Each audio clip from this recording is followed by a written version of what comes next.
اس کی خوبصورتی اور اس کی نشیب و فراز احادیث میں بیان کیے گئے بہرکیف۔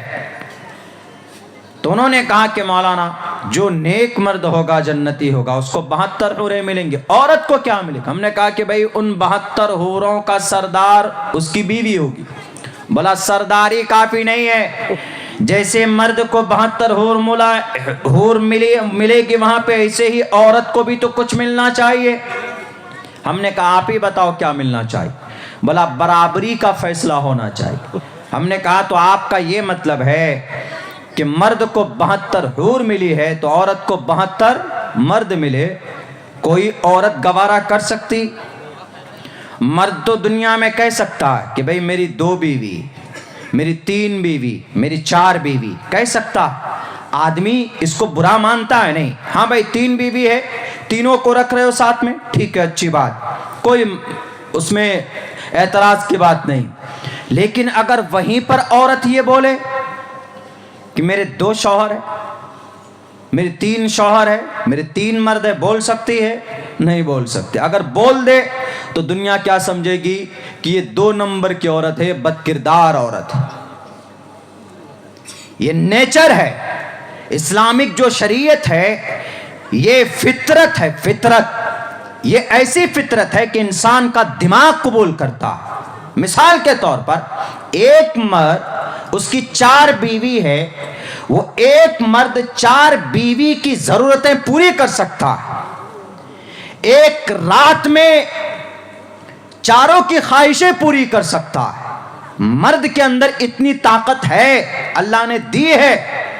اس کا الٹا کر لیجئے، اس کا الٹا مطلب یہ ہے کہ ایک عورت ہو، 4-5 مرد اس پر مسلط ہو جائے تو اگلے دن صبح اس کی لاش ملے گی، وہ زندہ نہیں رہ سکتی۔ فطرت کے خلاف ہے، نیچر کے خلاف ہے۔ اس لیے ہم نے ان کو کہا کہ اگر آپ کا یہ اعتراض ہے کہ بھئی اسلام میں 72 حور مرد کے لیے، عورت کے لیے کیا، اگر عورت چاہے گی، اگر چاہے گی کہ بھئی ہم کو کچھ ایکسٹرا ملنا چاہیے، ایکسٹرا جو جائز ہوگا اللہ عطا فرمائے گا۔ وَلَكُمْ فِيهَا مَا تَشْتَهِي أَنفُسُكُمْ، وہاں جنتی جو چاہے گا اس کو وہاں پر مل جائے گا۔ لیکن یہ بات بھی ذہن میں رہے، وہاں پر گناہ کرنے کا خیال نہیں آئے گا، وہاں بری چیز نہیں ملے گی آپ کو جنت میں۔ جنت میں اچھی چیزیں ملیں گی، وہاں شراب بھی ملیں گی، لیکن دنیا کی طرح شراب پی کر بیٹیوں کے ریپ کرنے والی شراب نہیں ہے۔ شراب ملے گی شراباً طہورا، وہ پاک شراب، کیا آپ پی کر مست ہو جائیں گے؟ ایسے نہیں پاگلوں کے طرح 3-3 4-4 گلیاں نظر آنے لگے، ایسی شراب نہیں ملے گی۔ شراباً طہورا، پاک و صاف شراب۔ ابھی جو نیو ایئر کے اوپر ہمارے نوجوان وائن خرید کر لاتے ہیں، چکن لے کر آتے ہیں، کیوں؟ Happy new year, happy new year. ایک لڑکے سے پوچھا، چلو بہت ہی ہیپی نیو ایئر منا رہے ہو، ہمارے نبی کے دادا کا اصل نام بتا دو۔ بولتا دادا کا نام عبد المطلب۔ ہم نے کہا واہ، بڑے شان ہے تمہارے، عبد المطلب ہمارے نبی کے دادا کا۔ ہمارے نبی کے دادا کا اصل نام عبد المطلب نہیں ہے۔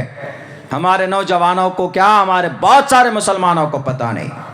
اگر پتہ نہیں ہے تو ہمیں اس پر پتہ کرنا چاہیے ہمارے نبی کے دادا کا نام کیا ہے۔ ہمارے نبی کے دادا کا نام اصل میں ہے شیبہ۔ شیبہ ایک ہسٹری ہے، ایک اتہاس ہے کہ اللہ کے نبی علیہ السلام کے جو دادا ہیں، ان کے ابا، آپ کے دادا کا ابا جو ہاشم تھے، یہ مدینہ گئے، وہاں شادی کرنے کے بعد جب آنے لگے راستے میں انتقال ہو گیا اور وہاں پر کچھ دن رہے، وہاں پر ایک بچے کا جنم ہوتا ہے جن کا نام شیبہ رکھا۔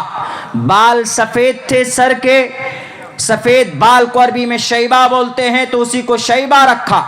لیکن ہاشم کے 2-3 بھائی مکہ میں تھے، تو اس کا جو چھوٹا بھائی تھا جن کا نام اصل میں مطلب تھا، انہوں نے کہا کہ ارے میرا بھائی جو ہاشم مکہ مدینہ گیا، انتقال ہو گیا، لیکن وہاں اس کا ایک بیٹا ہے، تو بھتیجا چچا بھتیجے کو لینے پہنچ گئے اور وہاں سے اپنے اونٹ میں بٹھا کر جب لا رہے تھے تو مکہ والے بولتے تھے کہ ارے یہ تو غلام لے کر آیا، اور عربی میں غلام کو عبد بولتے ہیں، چونکہ اب مطلب ان کا نام تھا، چچا کا نام جو لے کر آ رہے تھے، تو سب لوگ بولنے لگے عبد المطلب، یعنی مطلب کا غلام۔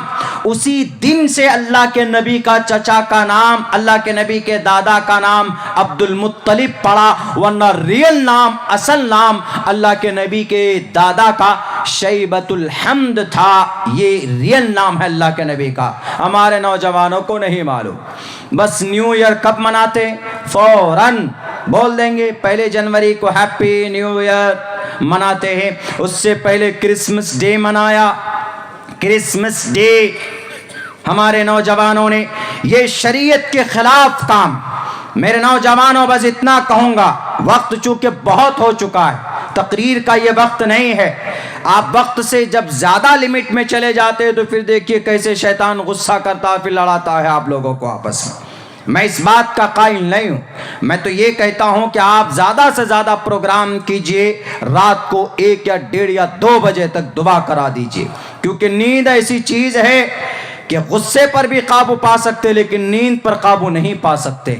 اور جب نیند اونگ میں بدل جائے تو سڑکوں پر آپ چل رہے ہیں تو آپ کے پھر ایکسیڈنٹ ہونے لگ جاتے۔ تو بہرکیف میں آپ لوگوں سے یہی کہوں گا کہ آپ کو اس دنیا میں کوئی آپ کو بلند بالا بنانے کے لیے نہیں آئے گا، آپ کو خود اپنے اندر تبدیلی کرنی، خود اپنے اندر سدھار پیدا کرنا۔ جس بھائی سے یہ غلطی ہوئی وہ آئندہ محاسبہ کرے۔ نیا سال ہے، محاسبہ کرنے کا وقت ہے کہ ہم نے پچھلے 1 سال میں کیا کمایا، کیا کھویا، ہم نے کتنی ترقی کی، ہم نیکیوں میں کتنے آگے تھے، کتنے پیچھے بڑھے۔ ہمیں اس پر محاسبہ کرنے کی ضرورت ہے، ورنہ ایسی ایسے قوانین بنائے جا رہے ہیں آپ کے ملک میں، آپ جیل میں ٹھونس دیے جاؤ۔ کل حیدرآباد میں تھا، میری 11:30 بجے کی فلائٹ حیدرآباد سے کلکتہ کے لیے تھی۔ پورا حیدرآباد شہر کے اندر گاڑی لائنوں میں لگی ہوئی ہے، ایک پیٹرول پمپ میں۔ معلوم نہیں تھا، پوچھا ایسا کیوں ہوا، انہوں نے کہا کہ کالا قانون آ گیا اس دیش میں، ڈرائیوروں کے لیے یہ قانون موت ہے۔ وہ قانون نیا کیا آیا؟ ہٹ اینڈ رن، یعنی اگر آپ نے ایکسیڈنٹ کیا کسی کا، آپ بھاگ گئے، آپ کو پتا چلا، آپ کے بارے میں پتا چلا بعد میں لوگوں کو کہ فلاں نے ایکسیڈنٹ کرایا، آپ کے اوپر کیس بک ہوگا، آپ کو 10 سال کی سزا ہوگی، جیل میں رہیں گے، اور 7 لاکھ روپے کا جرمانہ آپ کو دینا ہوگا۔ یعنی آپ ڈرائیور ہیں، آپ کی پرسنل گاڑی ہے تو بیچ کر جرمانہ بھریے، اور سزا بھی 10 سال کی۔ یہ دیش کے اندر ڈرائیوروں کے لیے، اسی لیے ڈرائیوروں نے ہڑتال کر دیا، اور پھر پیٹرول پمپ بھی جگہ جگہ پر بند کر دیے گئے۔ یہ قوانین پوچھ کر نہیں بنایا، وہ کرسی اقتدار پر بیٹھنے والے، وہ قاتل، وہ مجرم جو اس دیش کی ترقی نہیں چاہتے، ہم کہہ سکتے، اس لیے کہہ سکتے ہیں کہ ہم نے کرسی اقتدار پر ان کو بٹھایا، ہمارے اور آپ کے ووٹ سے کرسی پر بیٹھے ہیں وہ۔ اور پھر کہتے ہیں کہ ایک بھویہ مندر کے نرمان کے لیے ہم 1000 ٹرینیں فری چلائیں گے۔ چلاؤ، بچے جب ایگزام میں جاتے ہیں تو ایک بھی اسپیشل ٹرین نہیں چلاتے، اب رام مندر کی تعمیر اور اس کی ادگھاٹن کے لیے 1000 ٹرین۔ جب سوچ اس حد تک گر جائے تو آپ اس ملک کو ترقی کی طرف نہیں لے کر جا سکتے۔ الگ مسئلہ ہے بھئی، آپ نے بنا لیا غصب کر کے، اچھی بات ہے، شروعات کیجئے، کوئی مسئلہ نہیں ہے، لیکن آپ عوام کو، جنتا کو، لوگوں کو بیوقوف نہیں بنا سکتے، پریشان نہیں کر سکتے۔ پوچھے بغیر قانون بنا دیا جاتا، پوچھے بغیر قانون امپلیمنٹ کر دیا جاتا، لالی پاپ تھما دیا گیا کہ یہ قانون ابھی نافذ نہیں ہوگا۔ جب نافذ نہیں ہوگا تو بنایا کیوں؟ راجیہ سبھا میں پاس ہو گیا، لوک سبھا میں پاس کر دیا، راشٹرپتی جی مہر لگا دیے، اب کیا قانون میں؟ قانون تو بن گیا، اب کون سی لالی پاپ تمہارے کہ نہیں ڈرائیور ہڑتال مت کرو، جاؤ۔ اور ہم مسلمان ہیں کہ آپس میں لگے پڑے. ابھی رام مندر تو بن گیا, اس کی ادگھاٹن ہے 22 جنوری کو, لیکن ابھی مسجد کی شروعات بھی نہیں ہوئی. اور پتہ ہے جھگڑا کیا شروع ہو گیا مسلمانوں کے بیچ میں؟ ایک سمودائے کے لوگ, بریلوی طبقے کے لوگ ایک لیٹر پیڈ لکھ دیتے. کن کو؟ رکشا منتری کو. شاید راشٹرپتی کو لکھا ہے کہ رکشا منتری کو لکھ دیا. ان کو لکھا ہے کہ ہماری مسجد کی, یعنی بابری مسجد کے عوض میں جو مسجد بننی ہے, جو کئی ایکڑ زمین دی ہے, وہ زمین ابھی فائنل نہیں ہوئی ہے. زمین کہاں ملے گی یہ فائنل نہیں ہے, لیکن ابھی سے مسلمان لڑ رہا گوشت مچھلی کھا کر. ابھی سے مسلمان آپس میں لڑ رہا. ایک سمودائے کہتا ہے کہ اس مسجد کی بنیاد ہم ڈالیں گے, دوسرا سمودائے کہتا ہے کہ نہیں ہم زیادہ شریف ہے تم سے, ہم ڈالیں. تیسرا سمودائے کہتا ہے کہ نہیں ہم ڈالیں. لیٹر پیڈ نکالتا ہے, کیا گزارش کرتا ہے, رکشا منتری کو کہتا ہے کہ آپ مکہ مسجد کے حرمین شریفین, مکۃ المکرمہ کے امام سے, ان کے ہاتھوں سے مسجد کی بنیاد نہ ڈالیے, کیونکہ وہ مشرک ہے, وہ گستاخ رسول ہے, وہ کافر ہے. ہم زیادہ حقدار ہیں, ہم صوفی ہیں. ٹھیک ہے, آپ ابھی آئے میدان میں. 30 سال سے جب اس مسجد کا کیس چل رہا تھا, بابری مسجد کا, تو اس وقت کہاں چھپے ہوئے تھے, بل میں گھسے ہوئے تھے, تب کیوں نہیں آئے؟ اب آئے. ابھی مسئلہ یہ ہونا تھا کہ سب مل کر پہلے اس مسجد کو بناتے. ایک طرف تو مسجد کی جگہ پر مندر بن کر تیار ہے, اور ایک طرف بنیاد کی اینٹ بھی نہیں ڈالی گئی. ابھی سے انتشار شروع. سب سے بڑی ذلت کی وجہ شیخ الہند رحمت اللہ علیہ نے, جو جیل میں تھے, مالٹا کے جیل میں, انہوں نے جیل میں جا کر جب آئے باہر تو دارالعلوم دیوبند کے کسی صحن میں بیٹھ کر انہوں نے یہ بھاشن دیا تھا, بلکہ وہاں کے پروگرام میں انہوں نے اسپیچ دی تھی اور کہا تھا کہ میں قید میں تھا, لیکن قید میں جانے کے بعد میں نے غور و فکر کیا, مجھے مسلمانوں کی ذلیل ہونے کی 2 کارن سامنے میرے نظر کے سامنے آئے. ایک تو ایک کہ مسلمان قرآن سے دور, دوسری یہ کہ مسلمان آپس میں لڑتا ہے, آپس میں جھگڑتا ہے. دیکھ لیجئے, بیٹی مرتد ہوئی, عالمہ بیٹی مرتد ہو گئی, کافر بن گئی, مشرک بن گئی. عالمہ پڑھی لکھی لڑکی, اس پر کوئی لیٹر پیڈ نہیں نکالا ان بہروپیوں نے, ان نالائقوں نے, ان شدت پسندوں نے, کہ بیٹی مرتد ہو گئی. عالمہ بیٹی جو مدرسے میں پڑھ رہی تھی, ان کے اوپر کوئی لیٹر پیڈ نہیں نکالا. لیکن ابھی مسجد بنی نہیں. جن کے 33 کروڑ خدا ہے وہ مندر بنا چکے, تمہارا ایک خدا ہے تو ایک مسجد نہیں بنی. تم سے لڑنے پہ, تلے پہ. یہی وجہ ہے کہ اللہ کی مدد نہیں آ رہی. غزہ میں 12,000 بچے مار دیے گئے, 35,000 جوانوں اور بوڑھوں کی لاشیں بچھا دی گئی. غزہ پٹی پر ڈیلی بم برسایا جاتا, 40 ارب ٹن بارود گرایا جا چکا ہے غزہ پٹی پر. اسرائیل کے ذریعے سے کسی کی زبان نہیں کھلتی, اللہ کی مدد نہیں آتی. کیوں نہیں آتی؟ ہمارے اور آپ کے اعمال بد کی وجہ سے. کیا دنیا کے اندر مسلم قوم طاقتور نہیں؟ پیٹرول مسلمانوں کے پاس, ڈیزل مسلمانوں کے پاس, گیس مسلمانوں کے پاس, سونا چاندی مسلمانوں کے پاس, سب کچھ مسلمانوں کے پاس. اس کے باوجود بھی انگریز گیس کس سے خریدتے, پیٹرول ڈیزل کس سے خریدتے؟ مسلمانوں سے خریدتے. لیکن پھر بھی مسلمانوں کو غلام بنا لیا ہے ان لوگوں نے, اور مسلمان ان کے پیچھے ان یہودی, ان اسرائیلی اور ان مشرک, ان خرافاتی انسانوں کے پیچھے. میرے بھائیوں, بس اتنا کہوں گا, آپ کے اس اسٹیج سے ایک پیغام دینے کی کوشش کر رہا ہوں کہ اپنے اخلاق کو بلند کیجیے, اپنے آپ کو ذلیل مت کیجیے, آنے والے مہمان کا سمان کیجیے, اللہ کے نبی کی حدیث بھی ہے، من کان یؤمن باللہ والیوم الآخر فلیکرم ضیفہ، جو آدمی ایمان رکھتا ہے اللہ پر اور آخرت کے دن پر تو وہ اپنے مہمانوں کی عزت کرتا ہے۔ اور مہمان میں آپ کا مسلم بھی ہو سکتا، ہم بھی، جتنا مہتو میرا ہے اتنا ہی مہتو ایک مائک والے کا ہے، جتنا سمان میرا ہونا چاہیے اتنا ہی سمان ان کا بھی ہونا چاہیے۔ وہ آیا مال سامان لے کر، کھانا کھایا کہ نہیں کھایا، آپ کا اخلاقی فریضہ آپ پوچھیں کہ بھائی صاحب آپ نے کھانا کھایا۔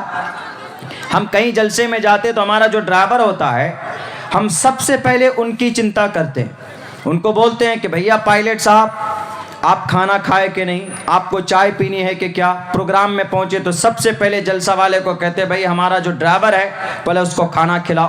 یہ اخلاق کا تقاضا۔ ہمارے اکابرین میں کیا اللہ کے نبی میں یہ چیز کوٹ کوٹ کر بھری ہوئی تھی۔ کوئی مہمان آیا باہر سے ان کا احترام کرتے تھے، ان سے کوئی چوک ہو جائے غلطی ہو جائے یقیناً غصہ آتا ہے، آپ کو بھی آتا ہے ہمیں بھی آتا ہے، لیکن اسی غصے پر کنٹرول کرنا، اسی پر تو اللہ اجر دیتا، اسی پر اجر دیتا۔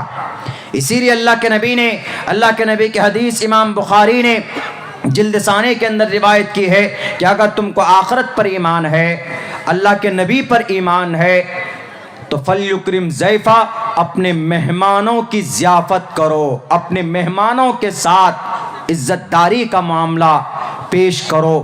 یہ چیزیں اللہ کے نبی علیہ الصلاۃ والسلام اور ساتھ میں صحابہ کرام نے پوری ایمانداری کے ساتھ نبھا کر کے دکھایا ہے۔ میرے بھائیو ایسا نہیں ہونا چاہیے کہ اگر کوئی آدمی آیا ہے اس سے کوئی چوک اور غلطی ہو جائے، ایک ادنا سے مشین کے اوپر آپ نے ان کو تھپڑ مار دیا، ان کا ایک سیلف ریسپیکٹ ہے، آپ ان کو نہیں مار سکتے۔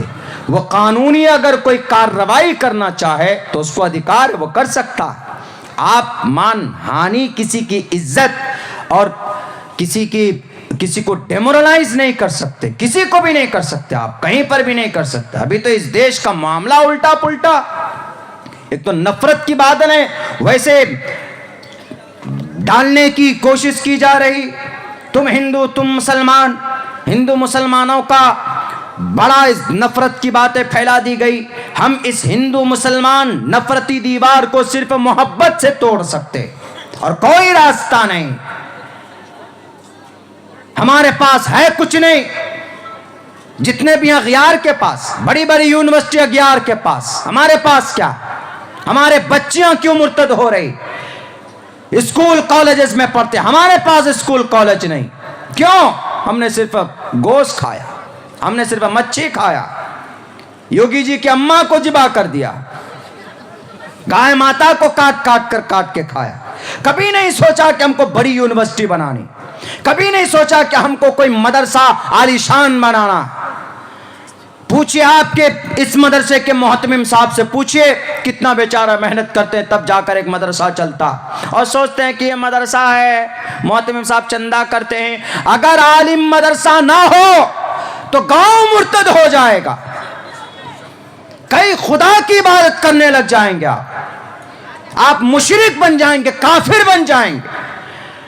جو دھارمک ہے ضروری ہے ان کو چلانے کے لیے ہمارے علماء کتنی محنت کرتے، ہمارے پاس کچھ نہیں تب بھی ہم سینہ تان کر چلتے۔ بڑے بڑے بزنس، بڑے بڑے کاروبار میں ہمارے لوگ نہیں، ہمارے برادران وطن ہیں، اور ہم اپنے آپ کو ترم خان سمجھتے ہیں۔ نہیں میرے بھائیوں، میرے مسلمانوں، اگر کامیابی چاہتے ہو، گمراہی سے بچنا چاہتے ہو تو قرآن کو اور حدیث کو مضبوطی کے ساتھ پکڑو۔ جہاں پر مدرسہ ہے، جہاں پر مکتب ہے، قرآن کی تعلیم ہوتی ہے، اس کو مضبوطی کے ساتھ آگے بڑھائیے۔ آپ زیادہ نہیں، مدرسے کی تعمیر و ترقی کے لیے زیادہ نہیں مانگا جائے گا، آئندہ کے لیے ایک ترتیب بنائی۔ آپ کے پورے گاؤں میں اگر 300 گھر ہے تو ہر گھر سے 100 روپے بھی اگر آپ پیش کریں گے تو 10, 15, 20 ہزار روپے مہینہ جمع ہو جائے گا۔ ہمارے جو اساتذہ جو چندہ کرتے ان کا ٹینشن ختم ہو جائے گا۔ 11 ارب سے بنانا وہ مندر کچھ ہی سال میں بن کر تیار، ابھی ہمارے مسجد کو بنانے کے لیے 1 کروڑ بھی پیسہ جمع نہیں ہوا. چندہ کریں گے لوگ تب جا کر وہ مسجد کی کام کو شروع کریں گے. باطل طاقت تو ہے ہی آپ کو مٹانے کے لیے, ختم کرنے کے لیے, لیکن ہمارے اندر بھی وہ جستجو, وہ محبت اور وہ شوق نہیں. ہمارے نوجوان کاروبار نہیں کرنا چاہتے, نبی کے طریقے کو اپنانا نہیں چاہتے. پیسہ ہو جائے موبائل خریدیں گے, 50,000 روپے ہو جائے. سب سے زیادہ بہتر ویڈیو کون سے موبائل سے شوٹ ہوتا ہے, یا سب سے بیٹر کس موبائل کے اندر سیلفی اچھی آتی, وہی سمجھتے ہیں, وہی خریدتے. ہمارے جوان اس میں پریشان, کچھ نہیں بناتے. فیس بک پہ پیج ضرور بناتے, کچھ نہیں بناتے. واٹس ایپ میں گروپ ضرور بناتے, اور پھر پورے دن گروپ بازی کریں. ہیپی نیو ایئر منائیں گے, سیلفی لے کر بھیج دیں گے, یہ دیکھو میں نے مٹن بنایا, لو کھا لو, تمہاری دعوت. وہ بھی دیکھ کر منہ میں پانی آ جاتا, وہ بھی کہتا لو بھیا دعوت پوری ہو گئی. ایسا زمانہ چل پڑا. زمین پر اتر کر کام کرنے کی ضرورت ہے, زمین پر اتر کر. بہت ہیں تقریر کرنے والے, بہت ہیں اسپیچز دینے والے, لیکن زمین پر گاؤں لیول پر اتر کر کام کرنے کی ضرورت ہے, رفاہی کام کی ضرورت. آپ کے اسی گاؤں میں اگر 5 بچیاں ہیں, غریب ہے, اس کا باپ شادی کرانا چاہتا لیکن پیسے نہیں, کیسے ہوگی شادی بتائیے؟ اللہ آئے گا زمین پر, جبرائیل آئیں گے نہیں. اخلاقی فریضہ ہے کہ چندہ جمع کر کے ایک سوسائٹی بنا کر پورے گاؤں میں آپ اس غریب بچیوں کی شادی کرائیے. ایک بوڑھا آدمی, ایک بوڑھی عورت ہے, ان کا کمانے والا کوئی نہیں ہے, مثال کے طور پر آپ ہی کے گاؤں میں ہے, اس کو 10,000 روپے کی ٹریٹمنٹ کی ضرورت ہے, علاج کی ضرورت. کہاں جائے گی وہ؟ مانگنے جائے گی کیا؟ نہیں. آپ کے گاؤں میں سوسائٹی ہونا چاہیے, آپ کے گاؤں کے اندر میں لوگوں کی ایک جماعت ہونی چاہیے تاکہ اس کی مدد کی جائے. میں شریعت کی روشنی میں بول رہا ہوں. اللہ کے نبی نے یہ تنظیم بنائی تھی, اللہ کے نبی نے یہ سوسائٹی بنائی تھی, اور یہ سوسائٹی, یہ تنظیمیں ہمارے بھارت کے اندر, اغیار کے اندر موجود. یہودی اتنے طاقتور ایسے نہیں بنے, 18 تنظیمیں کام کرتی. اگر ایک یہودی کو اگر ذرہ برابر ایک قطرہ خون بہے تو ساری تنظیمیں ایک پلیٹ فارم پر کھڑے ہو کر ان کے حال پوچھنے کے لیے تیار رہتی. ہم لڑتے, مرتے ہیں, مار دیے جاتے, کوئی پوچھنے کے لیے نہیں آتا. ابھی کچھ دنوں, 1.5 ہفتہ پہلے سیوان بہار کی دھرتی میں ایک باپ اپنے بیٹے کو لے کر جاتا, چھوٹا بیٹا ہے, ہاتھ پکڑ کر چل رہا, سامنے سے آتے ہیں نالائق, حرام خور, وہ ڈاکو, وہ قاتل, وہ گولی مارتے ہیں. بچے کے سامنے باپ کے سینے میں گولی داغ دیا جاتا ہے, اور ظلم تو یہ کہ ابھی تک پکڑا نہیں گیا, پکڑتے نہیں ہیں ان کو. اور تقریریں کرنے والے کرتے ہیں کہ انصاف ملنا چاہیے, انصاف ملنا چاہیے. تقریر کی ضرورت نہیں, کارروائی کی ضرورت. کیس بک ہونا چاہیے. وہ جو بیوہ ہوئی ہے, اس کی بیوی, بچے یتیم ہوئے, اس کے گھر تک پہنچیے, ان کو فنڈ کیجئے. ان کو لگے کہ اگر میرا شوہر مر جائے تو ہماری قوم پیچھے کھڑی ہوئی ہے, کوئی نہیں آتا. بھارت کے اندر راجستھان میں ایک شخص کو مارا گیا, قتل کیا گیا, اس کا نالائقوں نے قتل کیا. حرام خور تھے وہ, شرابی تھے, کبابی تھے, کون تھے. کہا گیا کہ مائنڈ ان کا ہاتھ تھا مسلمانوں کے ذریعے سے, لیکن پتا ہے 50 لاکھ روپے چندہ کر کے ان کی مدد کی گئی. اس راجستھان میں مسلمان مار دیا جائے, موب لنچنگ ہو گیا. 50 روپے تک ان کے گھر پہ نہیں پہنچا پاتے ہم لوگ. میرے بھائیوں, عالمی سطح کی باتیں ہو رہی ہے, شاید آپ کے ذہن میں نہ اترے اس لیے کہ ہندی شاید کم سمجھتے ہیں, لیکن بہرکیف ایک درد ہے جو بیان کر رہا ہوں. پورے بھارت میں جانا ہوتا ہے, استھتی دیکھ کر, حالت دیکھ کر بہت زیادہ تکلیف ہوتی ہے کہ فیوچر میں, مستقبل میں اس قوم کے ساتھ کیا ہوگا. اسی لیے ہم ہر جلسے میں کہتے ہیں کہ قرآن سے رشتہ مضبوط کیجئے, مدرسوں کو تعمیر کیجئے، تعلیمی ادارے بنائیے، اور آنے والی جو آپ کی نسل ہے، جو چھوٹے چھوٹے بچے ہیں، آنکھ بند کر کے ان بچوں کو پڑھائیے، بس اور کچھ مت کیجیے۔ وہ بچہ آپ کا تعلیم یافتہ ہو گیا تو دنیا کے اندر انشاءاللہ وہ ترقی کے منازل ضرور طے کرے گا۔ بس ایک ہی راستہ ہے، تیر تلوار لے کر لڑنے کی ضرورت نہیں ہے، اپنے بچوں کو بس پڑھا دیجیے، تعلیم یافتہ بنا دیجیے گا، تو کبھی اگر اس طرح کا معاملہ آئے گا، غصہ آئے گا، تو پڑھا لکھا ہوگا تو جلدی کسی پر ہاتھ بھی نہیں اٹھائے گا۔ سماج بھی ترقی کرے گی، وہ بچے کی زندگی کے اندر پروگریس کرے گا، اور علاقے کے اندر ترقی ہوگی، تو انشاءاللہ تبارک و تعالی کبھی بھی ذلت اور رسوائی کی زندگی نہیں گزارنی پڑے گی۔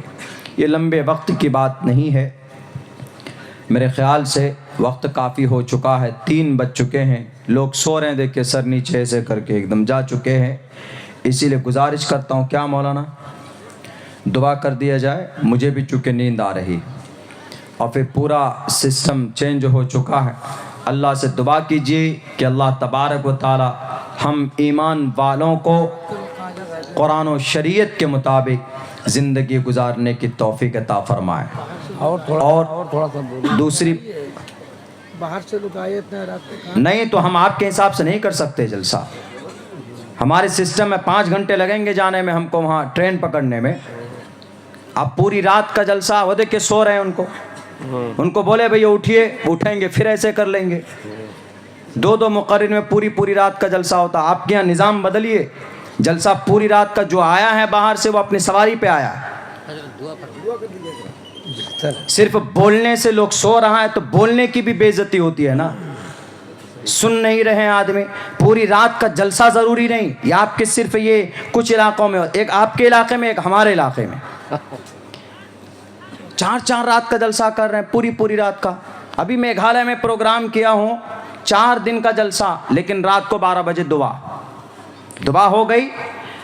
وہ ٹھیک ہے، ان کا کہنا ٹھیک ہے، جو لوگ باہر سے آئیں وہ کیسے جائیں گے؟ ہر کوئی ٹیمپو لے کے آیا، پیدل نہیں آیا، ہر کوئی سواری لے کے آیا، یا نہیں تو مسجد ہے، آرام کر سکتے ہیں، لیکن لوگ سو رہے ہیں۔ وہ دیکھیے وہاں پر بھی بیٹھ کے ایسے سو رہا ہے، ایسے کر کے، بتائیے، ان کے سامنے بات کر کے بات کی توہین ہے، بے عزتی۔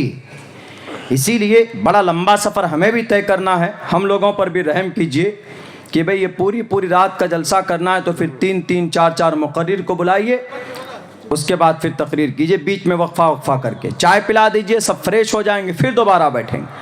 کوئی تہجد پڑھے گا، ذکر و اذکار کراتے رہیے تاکہ نیند بھاگ جائے، لیکن ایسا نہیں ابھی کر کے 1 1.5 گھنٹہ تقریر ہو جائے گی، چلیے اذان ہوگی سب جا کے سو جائے گا، فجر کی نماز کوئی پڑھے گا نہیں۔ فجر کی نماز پڑھنا ضروری ہے، جلسہ اور تقریر کرنا ضروری نہیں۔ آپ فجر کی نماز چھوڑ دیں گے، اللہ آپ سے پوچھے گا کہ نماز کیوں نہیں پڑھی تھی، آپ تقریر نہیں کیجئے گا، اللہ نہیں پوچھے گا کہ تقریر کیوں نہیں کی تھی۔ اسی لیے جو چیزیں فرض ہے اس کو سامنے پہلے رکھیے تو برکت ہوگا۔ ضروری نہیں ہے کہ بھائی 3 بجے 4 بجے 5 بجے رات تک جلسہ ہو، 12 ہی بجے تک کیجئے، 1 بجے تک ہی کیجئے، فریش ہو کر سب سنے گا، اور اعلان کر دیجئے جلسوں کا کہ بھئی ہمارا جلسہ 1 بجے تک دعا ہو جائے گی، پھر دیکھیے کہ جلسہ بھی کامیاب، سب تازہ دم ہو کر سنیں گے، اس کے بعد پھر لوگ اپنے گھروں کو جائیں گے، سوئیں گے بھی، اٹھ کر فجر کی نماز بھی پڑھیں گے۔ یہ نظام بنائیے۔ یہ اچھا نظام میں اس لیے بتا رہا ہوں کہ یہ میرا تجربہ ہے، اس سے جلسہ کامیاب ہوتا ہے۔ وہ بس 2 بجے کے بعد چل رہا ہے، کچھ ہی لوگ بیٹھے ہوئے ہیں، کوئی ادھر سو رہا ہے، کوئی ادھر جا کے چائے پی رہا ہے، اس سے بولنے کی، تقریر کی، قرآن و حدیث کی توہین ہو جاتی۔ اسی لیے آئندہ کے لیے اس چیز کا خیال رکھیں۔ ہم لوگوں کو بھی آگے سفر کرنا ہوتا ہے، ابھی نکلیں گے تو میرے خیال سے 7 8 بجے تک ہم لوگ پہنچیں گے۔ 8 بجے ان کی ٹرین ہے، 7 بجے اور گیسٹ آ رہے ہیں، ہم کو بھی 6 بجے تک پہنچنا بہت ضروری ہے۔ یہ تھوڑا سا مسئلہ رہتا ہے ہم لوگوں کا، اسی لیے ہم گزارش کرتے ہیں پروگرام والوں سے، مسئلہ تو اپنی جگہ پر ہے، لیکن کامیاب پروگرام کرانا چاہتے ہیں تو عشاء کے فوراً بعد جلسہ شروع کر دیجئے، مغرب سے عشاء تک جو بھی کھانے کا نظام ہے پورا کر دیجئے، اس کے بعد عشاء کے فوراً بعد جلسہ شروع کیجئے اور اس جلسے کو عشاء سے لے کر حد سے حد 1 یا 1:30 بجے تک لے جائیے. حد سے حد بہت ہو گیا, ورنہ 1 بجے دعا کرا دیجئے. ہر کوئی جا کر سو جائیں گے. کچھ لوگ باہر سے اگر آئیں, ان کے لیے اگر کوئی جانے کا انتظام نہیں ہے تو مسجد میں انتظام کر دیجئے. جیسے یہ پنڈال ہے تو اسی میں آپ نے ابھی سردی ہے تو اس میں جو پال بچھے ہوئے ہوتے ہیں وہ بچھا دیجئے, تو وہاں پر بھی 2-3 گھنٹہ وہ آرام کر سکتے ہیں. 1-2 اور رضاکار کو لگا دیجئے اگر ایسا مسئلہ ہے. ورنہ ہر کوئی سواری لے کے آتا ہے, کوئی بائک میں آتا ہے, کوئی رشتہ دار کے یہاں آ جاتا ہے, کوئی ٹیمپو میں آ جاتا ہے, کوئی آٹو میں آ جاتا ہے, تو جانے ان کے لیے آسانی ہوگی. تو اس طرح کا نظام بنائیے گا تو انشاءاللہ جلسہ کامیاب ہوگا اور اچھا جلسہ ہوگا. ورنہ 2 بجے بٹھا کے بولیے گا کہ مولانا 2 گھنٹہ تقریر کیجئے. میں 3 گھنٹہ بول سکتا ہوں, 4 گھنٹہ بول سکتا ہوں, لیکن اس کے لیے مولانا صحیح ٹائم دیجئے. آپ ہم کو بٹھا دیجئے 9 بجے 10 بجے, انشاءاللہ 4 گھنٹہ میں تقریر کروں.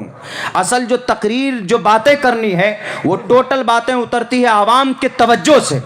ایک کوئی ادھر سو رہا ہے, ایک کوئی ادھر کر رہا ہے, ہم تقریر کر رہے ہیں, وہ بات آنے والی جو ہوتی ہے وہی غائب ہو جاتی.